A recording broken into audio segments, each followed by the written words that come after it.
इस दुनिया में पिरामिड्स ही सबसे ज़्यादा रहस्यमयी हैं। सालों की रिसर्च से ये पता चला कि आज के टाइम में भी इतनी बड़ी बड़ी बिल्डिंग्स का बनाना पॉसिबल नहीं है, लेकिन ये बहुत ही सालों पहले ही बना दी गई थी। आखिर किस तरह से इतनी बड़ी बड़ी बिल्डिंग्स बनाई गई थी, वो भी बिना किसी क्रेन या फिर कोई और मशीन की हेल्प लिए। और ऐसा माना जाता है कि पिरामिड का एक पत्थर 2200 किलो यानी कि 2.5 टन से भी ज़्यादा का होता है। तो ये इतने ऊपर किस तरह से पहुंचाया गया, और इस मिस्ट्री के पीछे बहुत सारी थ्योरीज भी हैं। और कुछ लोगों का ये भी कहना है कि इन्हें एशियंट एलियंस ने बनाया है। और मैं ऐसा इसलिए कह रहा हूँ क्योंकि आज के टाइम में भी इतनी बड़ी बिल्डिंग्स का बनाना सोचना भी बहुत ही ज़्यादा मुश्किल है। इंसानों द्वारा बनाया गया सबसे बड़ा पिरामिड जिसका नाम खुफू है, जो कि बहुत ही ज़्यादा पुराना है, लगभग 3800 साल पुराना, और जिसमें 2.2 मिलियन ईंटों का इस्तेमाल किया गया है, जो कि बहुत ही ज़्यादा होती हैं। और ये इतना ज़्यादा एग्जैक्ट बना हुआ है कि इसमें इंसान का बाल भी अंदर नहीं जा सकता। इस पिरामिड को ट्यूना नाम के पत्थर से कवर किया गया था, जिसमें होता यह था कि जब सूरज की रोशनी इस पर पड़ती थी तो इतना ज़्यादा चमकने लगता था कि आप अगर चांद पर हो फिर भी आप इसकी चमक को बड़ी ही आराम से देख सकते थे। लेकिन इसकी चमक 1400 सेंचुरी में आए एक भूकंप की वजह से छिन गई थी, और उसके बाद से ये ग्लो करना ही बंद कर दिया।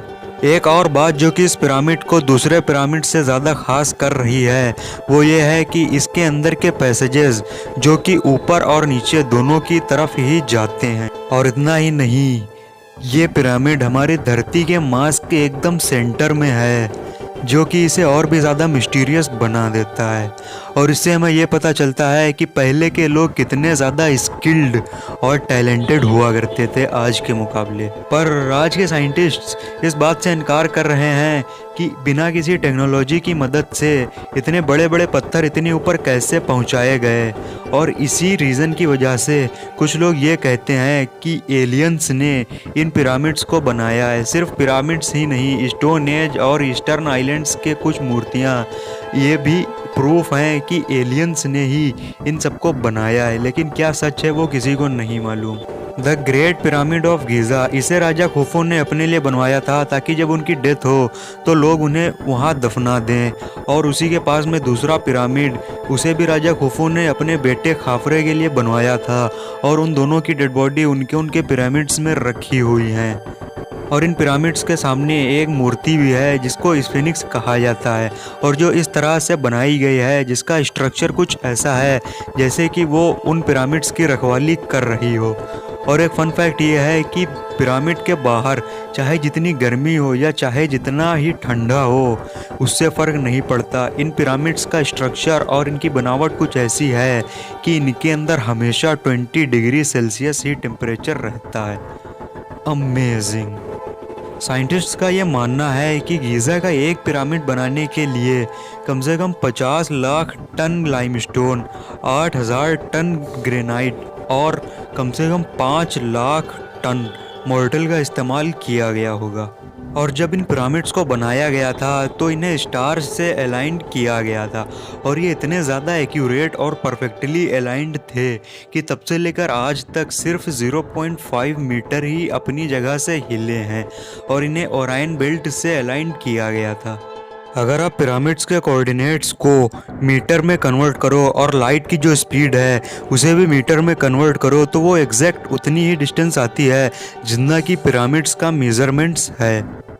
अब इन पिरामिड्स को देखकर बस यही ख्याल आता है कि बिना टेक्नोलॉजी की मदद से, बिना किसी मशीन की हेल्प लिए इतने बड़े बड़े पिरामिड्स को कैसे बनाया गया, और वो भी इतनी एक्यूरेसी के साथ कि आज के साइंटिस्ट भी सोच में पड़ गए। और असल में पिरामिड्स किस तरह से बनाए गए थे ये आज तक किसी को भी नहीं पता चला है। सिर्फ थ्योरीज ही हैं जो हमें ये बताती हैं कि आखिर क्या हुआ होगा जिस वजह से इतने बड़े बड़े पिरामिड्स बनाए गए थे। कुछ लोगों का ये भी मानना है कि एंशिएंट लोगों के पास आज से भी ज़्यादा टेक्नोलॉजी मौजूद थी। मतलब जितनी टेक्नोलॉजी आज के समय हम लोग देख रहे हैं, इससे भी ज़्यादा टेक्नोलॉजी तब के टाइम में थी। जो कि उन एंशंट लोगों के साथ साथ ही कहीं खो गई। तो दोस्तों ये था आज का वीडियो। आपको कैसा लगा मुझे कमेंट सेक्शन में ज़रूर बताना। मेरे चैनल पे को सब्सक्राइब ज़रूर कर देना, क्योंकि मैं ऐसे ही इंटरेस्टिंग कंटेंट्स लाता रहता हूँ।